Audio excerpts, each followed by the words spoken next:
आया। तो जब हम इस ओर देखते हैं, इस ओर मूल्यांकन करते हैं, तो प्रायः ये सुना लोग कहते हैं और किताबों में लिखा भी गया है कि भोजपुरी क्षेत्र के लोग जो हैं उदार हैं। लोग गिनाते हैं, भोजपुरी के मंचों पर लोग ये गिनाने का प्रयास करते हैं कि भोजपुरी जो मन है वह उदार है। तो कोई उदार मना होने के कारण जितने बड़े बड़े साहित्यकार हैं वो साहित्यकार सब भोजपुरी अंचल के हैं। बड़े बड़े साहित्यकार और आलोचक सब भोजपुरी अंचल के हैं। वो हिंदी के प्रचार प्रसार में लगे हुए हैं, लेकिन वो रहने वाले भोजपुरी अंचल के हैं।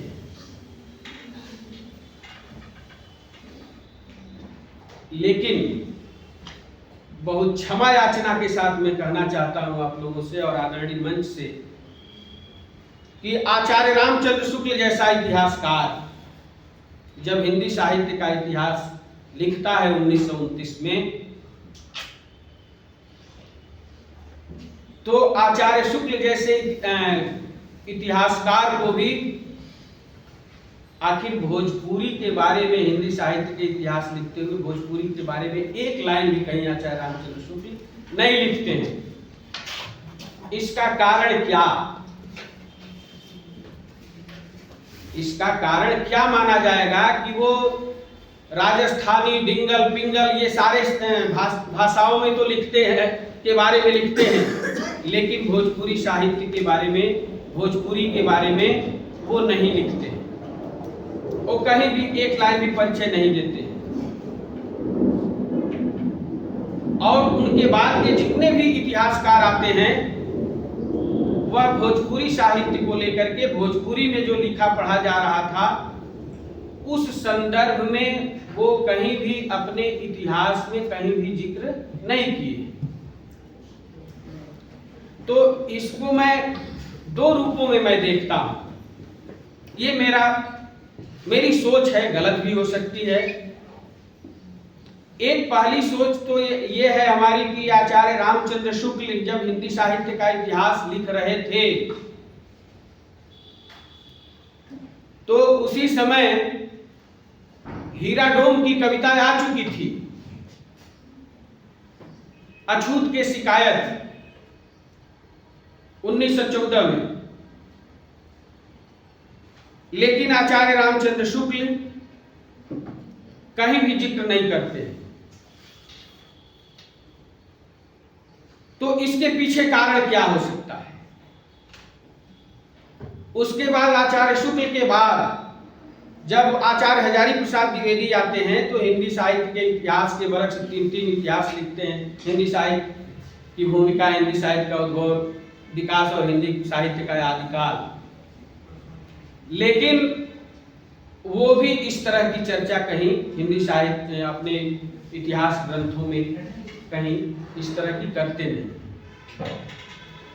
तो ये भोजपुरी साहित्य के प्रति एक हिकारत का भाव क्या हमारे इतिहासकार जब हिंदी साहित्य का इतिहास लिख रहे होते हैं, क्या उनके मन में कहीं ना कहीं भोजपुरी के प्रति हिकारत का भाव था, या भोजपुरी में उतने उत्कृष्ट साहित्य नहीं आए थे इसलिए उन लोगों ने स्थान नहीं दिया?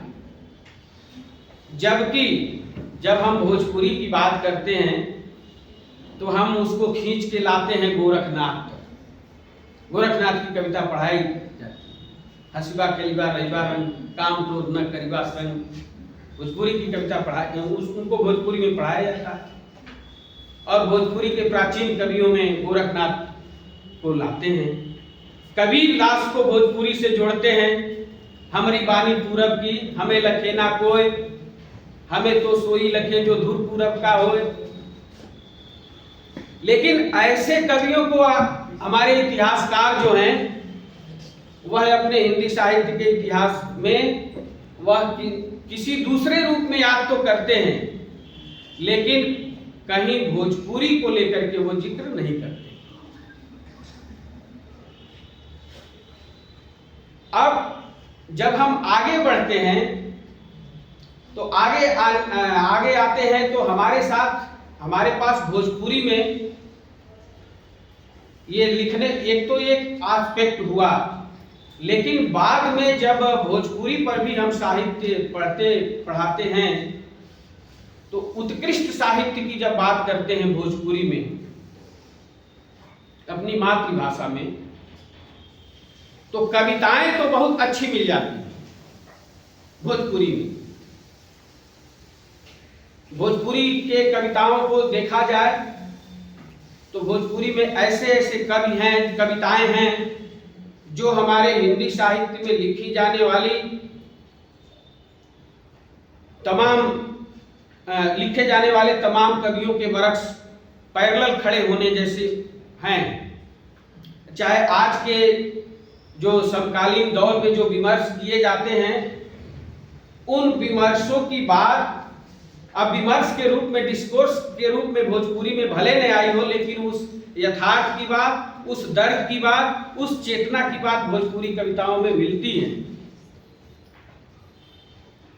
कविता में तो है, लेकिन जो हमारी विधा गद्य, जो दूसरी विधा है गद्य, भोजपुरी जो हमारी मातृभाषा है, भोजपुरी में उत्कृष्ट गद्य का इस मंच से क्षमा याचना के साथ कहना चाहता हूं कि गद्य का अभाव है। जितना मैंने पढ़ा लिखा है अभी तक, भोजपुरी में जो गद्य लिखे जा रहे हैं,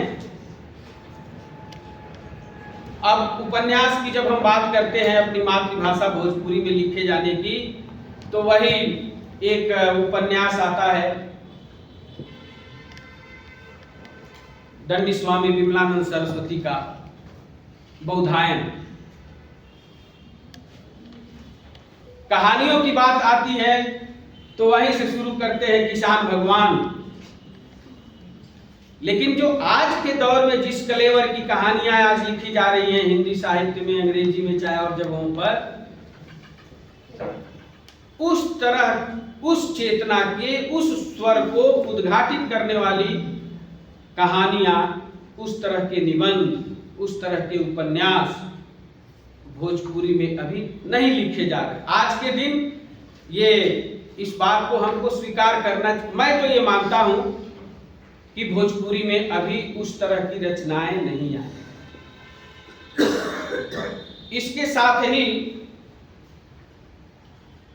ये तो भोजपुरी के मूल्य और भोजपुरी की जो चीजें हैं उन पर थोड़ी बात हुई, लेकिन इसके बावजूद भी जो भोजपुरी का महत्व आज के संदर्भ में कैसे है,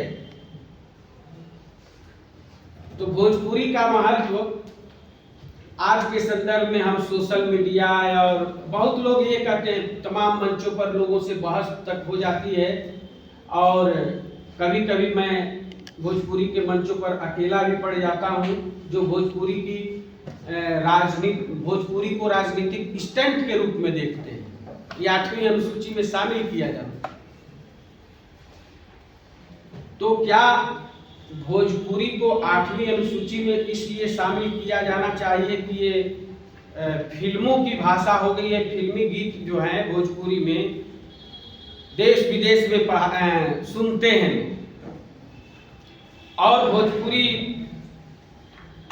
में तमाम सोशल साइट खुल गए हैं, और सोशल साइट में तमाम ये सोशल मीडिया पर भी भोजपुरी के साइट आ gए हैं।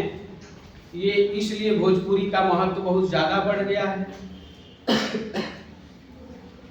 भोजपुरी का महत्व आज इसी रूप में है, जो सच बात यह है कि भोजपुरी के गाने हम परिवार के साथ बैठ करके नहीं सुन सकते, और इसी को हम समझ रहे हैं, इसी से हम समझ रहे हैं कि भोजपुरी जो है वो केवल भारत नहीं, इसमें हम सीना फुलाते हैं कि ट्रिनिडाद, गुयाना, मॉरिशस गिनाने के लिए बता देते हैं कि देश विश्व के विभिन्न जगहों पर भोजपुरी बोली जाती है और भोजपुरी के लोग हैं। लेकिन मित्रों, देश के विभिन्न जगहों और विदेशों में गए भोजपुरिया लोग तो किस रूप में गए? गिरमिटिया मजदूर बन करके गए, गिरमिटिया मजदूर बन करके गए और गिरमिटिया मजदूर बन करके जाने के उपरांत वहां अपनी सभ्यता और संस्कृति लेकर के गए। और सभ्यता और गिरमिटिया मजदूर बन करके क्यों गए, इस बात पर सोचना है कि गिरमिटिया मजदूर बन करके क्यों गए। शायद इसीलिए गए ना कि अपने देश में उनकी पूछ नहीं थी, अपने देश में उनकी पूछ नहीं थी, उनको माकूल मजदूरी नहीं मिलती थी, उनको व्यवसाय नहीं मिलता था, इसलिए गिरमिटिया मजदूर होकर के चले गए विदेशों में और गिरमिटिया मजदूर जाकर के वहां अपनी सभ्यता और संस्कृति से। लेकिन क्या आज ये है कि आज गिरमिटिया मजदूर बन करके जो स्वाधीनता प्राप्ति के बाद गए लोग, आज वह गिरमिटिया मजदूर जो यहाँ के लोग गए, उनके लोगों में आज भी वही भोजपुरी चेतना है? मेरा सवाल, और मैं इस बात की ओर सोचने के लिए अपील करता हूं कि हम ये कह दें कि हाँ, हमारे पूर्वज जो हैं बहुत पहले वहां गए थे और वहां पहले के गए हुए पूर्वज वहां गए और जाने के बाद इस कारण हम भोजपुरिया संस्कृति को लिए हुए हैं, तो ये इसमें हमको कदापि विश्वास नहीं होता है। आज भोजपुरिया गिरमिटिया मजदूर जो लोग वहां गए अपनी सभ्यता और संस्कृति को लेकर के, आज देखेंगे कि वहीं उनकी सभ्यता और संस्कृति में आमूलचूल परिवर्तन हुआ है। अंतर्राष्ट्रीय मातृ दिवस हम मनाएं, लेकिन आज भी हमारे घरों में हम मातृभाषा में जो भोजपुरी है, घरों में जब बच्चा भोजपुरी बोलता है तो उसको डांट दिया जाता है। मातृभाषा का महत्व तो यही है वास्तव में कि भोजपुरी, आज अपने घरों में जब हम भोजपुरी बोलते हैं तो बच्चे की मां डांट देती है कि आप क्या भोजपुरी बोलते हैं, बच्चे यही सब सीखेंगे। आज के दिन हमको ये भी जानना है, समझना है कि हम गोष्ठी करके, विशिष्ट व्याख्यान दे करके, अंतर्राष्ट्रीय मातृभाषा दिवस मना करके आज एक उत्सव मना लें, लेकिन अपने हृदय पर हाथ रख के पूछें कि भोजपुरी की स्थिति ये है। आज बच्चों को हिंदी महीने तो याद ही नहीं है, भोजपुरी को तो छोड़ दीजिए। तो मातृभाषा भोजपुरी का महत्व आज के संदर्भ में मैं इस रूप में देखता हूं। लेकिन जो भोजपुरी भाषा जो हमारे पूर्वज लोग कहे हैं, भोजपुरी साहित्य के इतिहास का लोग कहते हैं, तो मातृभाषा की विशेषता बताते हैं कि मातृभाषा कैसे हमारे सामने आती है। तो एक भगवती प्रसाद द्विवेदी कवि हैं जो मातृभाषा की बात करते हैं कि मातृभाषा कैसे, जैसे केदारनाथ सिंह की कविता को अभिषेक जी ने हमारे सम्मान में सुनाया। भगवती प्रसाद द्विवेदी एक भोजपुरी का कवि मातृभाषा के रूप में क्या कहता है कि जैसे चरवाही के छूटल, अब इस चीज को, इस कविता को सुनिएगा, भोजपुरी के आज भोजपुरी की जो स्थिति परिस्थिति है उसको समझिएगा। कि जैसे चरवाही से छूटल गाय के आहत पावते, भोजपुरी तो समझ रहे होंगे आप लोग, जैसे चरवाही से छूटल गाय के आहत पावते, खूटा बनाई बन्हाई बछरुआ लागेला डकरे। जैसे चरवाही से छूटल गाय के आहट पौते, खूटा गाय के आहट पौते खूटा बन्हाई बछरुआ लागेला डकरे, ओने ओकर माइयो लागेले हकरे, ओने ओकर माइयो लागेले हकरे।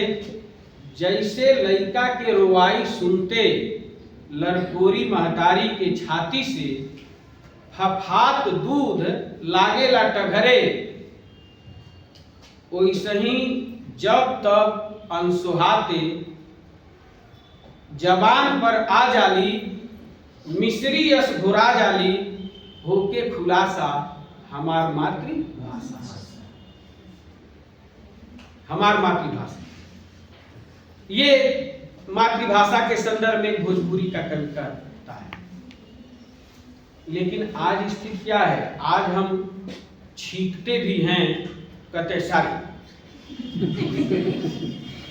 छींक भी आती है तो हम सारी बोलते हैं। हम ये नहीं, हम सारी बोलने का मतलब मेरा अंग्रेजी का विरोध नहीं,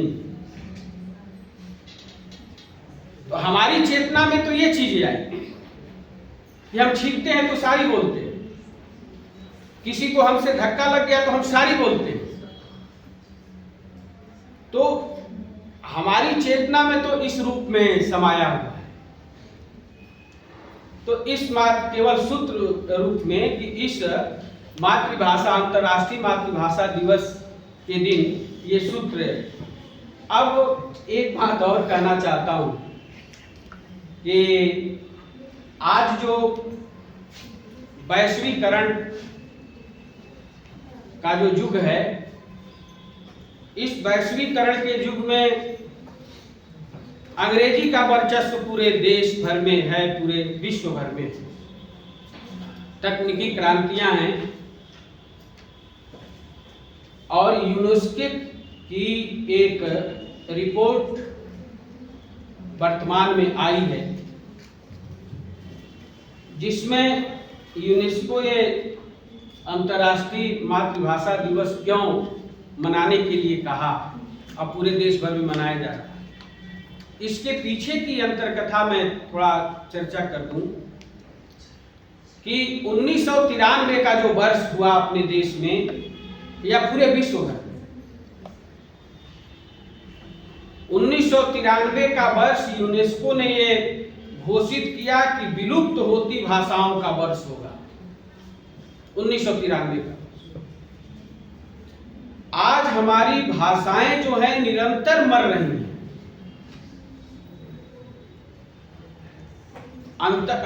मातृभाषा को तो छोड़िए, जो हमारी अंग्रेजी के वरक्ष जो हमारी और भाषाएं हैं वो निरंतर विलुप्त हो रही हैं, समाप्त हो रही हैं। तो यूनेस्को ने 1993 में विलुप्त भाषा वर्ष को मनाया और जो अपने वहां भारतीय जनगणना, भारत की जो जनगणना की गई, उस जनगणना में अभी तक देश में ये बताया गया कि 1652 भाषाएं बोली जाती हैं और 1652 भाषाओं में 1455 भाषाएं ऐसी हैं जिनके बोलने वाले कुल 10,000 हैं।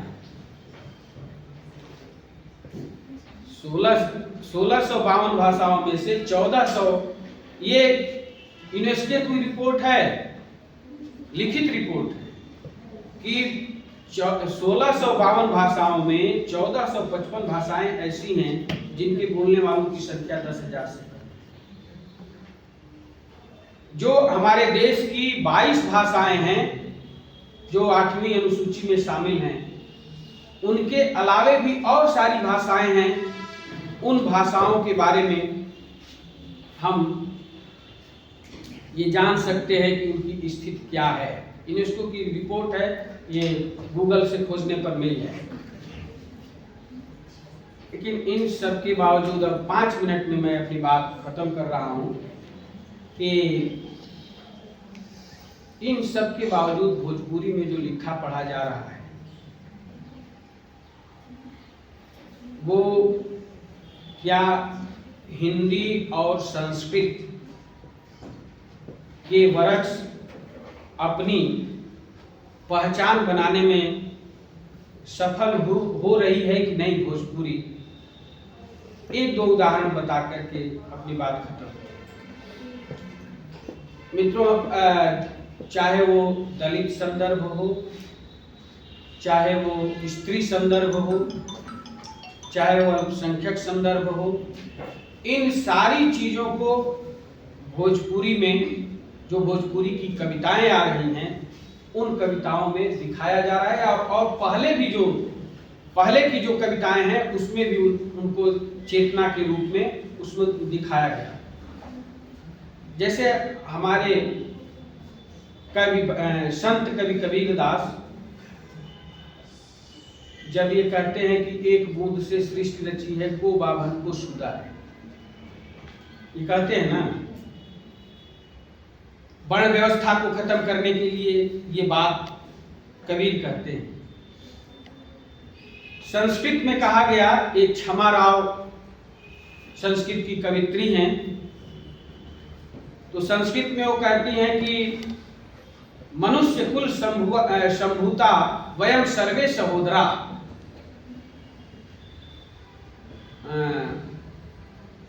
कबीर ने कहा कि एक बूंद से सृष्टि रची है, को बाभन को सुधारे।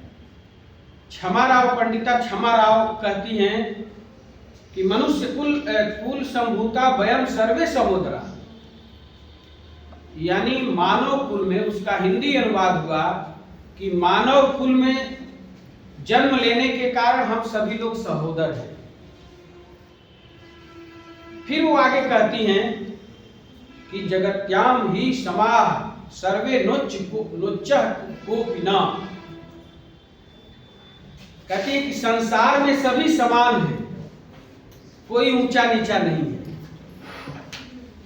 और इसी बात को तो हीराडोम अछूत के शिकायत में कहते हैं कि हड़वा मसुइया के देहिया हमनिए के, ओकरे के देहिया बभनों के बाटी। हड़वा मसुइया के देहिया हमनिए के, ओकरे के देहिया बभनों के बाटी। ओकरा के घरे घरे पूजवा होखत बाजे, सारे तिलकवा भैले जजमानी। ओकरा के घरे घरे पूजवा होखत बाजे, सारे इलकवा भैले जजमानी। हमनी की इनिरा के निगचे न जाई ले जा, पाके में से भर भर पियत आनी पानी। पनही से पीट पीट हाथ गोड़ तोड़ देले, हमनी के काहे के इतना बा हलकानी। ये जो भोजपुरी की कविता है जो 1914 में लिखी गई, प्रकाशित। ये कविता तो कबीर और क्षमा राव से ही आगे ले जाती है। यानी भोजपुरी का कवि जो है वह इस दर्द को वहां तक ले गया कि हमनी की इंदिरा के नीचे न जाई ले जा, पाके में से भर भर पिए तानी पानी। पनही से पीट पीट हाथ गोड़ तोड़ देले, हमनी के इतनी काहे के हलकानी। सवाल करते हैं। और स्त्री की बात, जो स्त्री विमर्श 20वीं शताब्दी की बात, 20वीं शताब्दी के उत्तरार्ध में डिस्कोर्स के रूप में आता है, उस बात को हमारी मातृभाषा में उसको हम विमर्श के रूप में नहीं देख सकते हैं, लेकिन वह सवाल है, प्रश्न पैदा करता है भोजपुरी का कवि। और स्त्री की जो दुर्दशा है, भगवती प्रसाद सिंह एक भोजपुरी के कवि हैं, जिसमें एक माँ है और उसके 2 बच्चे हैं, एक लड़का है और एक लड़की है। तो दोनों बेटे को बेटे को वो दूध देती है एक गिलास में ला करके, कप में ला करके माँ। तो बेटा दूध पीता है और बेटी जो है वहां ललचाई नजर से देख रही है। बेटी ललचाई नजर से देख रही है, भाई उसका दूध पी रहा है। तो वह ललचाई नजर से देखने के बाद वह बेटी अपने माँ से कहती है कि मम्मी मुझको भी दूध दे दो। तो मम्मी का क्या जवाब आता है उसको भगवती प्रसाद सिंह ने लिखा है। समकालीन रूप में लिखी गई कविता है भोजपुरी की। का हो हरे चलबू, का हो हरे चलबू कि देबू पितरन के पानी कि दुश्मन के लाठी अड़बू। का हो हरे चलबू कि देबू पितरन के पानी कि दुश्मन के लाठी अड़बू। मुँह झौसो चलल बड़ू लइका का बराबरी करे। ये चेतना भोजपुरी रचनाकार ये कहता है, और इस चेतना को भोजपुरी कवि पकड़ता है। और इसी चेतना को धरीक्षण मिश्र पकड़ते हैं कौना दुखे डोली में रोज जात कन्या के लास्ट स्टेंजा में। और वहां बड़े बड़े कवियों को प्रश्नांकित कर देते हैं कि 14 बरिस खातिर राम घर छोड़ दिए तो पोथी पर पोथी लोग लिखले बा कहानियां। मथवा पे चढ़ा के आजीवन हम जात बानी, आज हम जात बानी मथवा पे चढ़ा के माई बाप के बचनिया।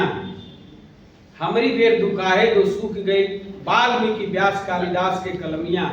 हमारी ये त्याग पर लिखाई ना एको ग्रंथ, यही दुखे डोली में रोज जात कर। ये जो प्रश्न है, ये जो चेतना है इस एक स्त्री में, मैं तो 20वीं शताब्दी के उत्तरार्ध का जो स्त्री विमर्श है कहीं ना कहीं उसका सूत्र इन कविताओं में देखता या देखने की आप लोगों से अपील करता। इसी तरह से जब हम भोजपुरी कहानियों की बात करते हैं, नाटकों की बात करते हैं भोजपुरी में जो मातृभाषा में लिखी गई, जैसे भिखारी ठाकुर का नाटक है गबर की जोत, जिसमें एक स्त्री की वेदना को, या राहुल सांकृत्यायन का मेहरारू के दुर्दशा, या जो उन नाटकों का तथ्य आप लोगों से नहीं करने जा रहा हूँ, समय बहुत ज़्यादा हो गया है, आदरणीय अध्यक्ष जी को कहीं निकलना भी है। तो ये जो है अंतर्राष्ट्रीय मातृभाषा दिवस पर जो भोजपुरी को लेकर के जो लिखा पढ़ा जा रहा है और भोजपुरी में अपने हाथ से जो पीठ ठोकने की जो प्रवृत्ति है, इस प्रवृत्ति को मिटाते हुए भोजपुरी में लिखने पढ़ने की जरूरत है, शोध करने की जरूरत है। वास्तविक स्थिति तो ये है कि शोध छात्र करने वाले विद्यार्थी आते हैं और कष्ट के साथ कहना पड़ रहा है कि एक भी विद्यार्थी उसमें ऐसा नहीं मिलता है कि हम भोजपुरी पे रिसर्च करेंगे।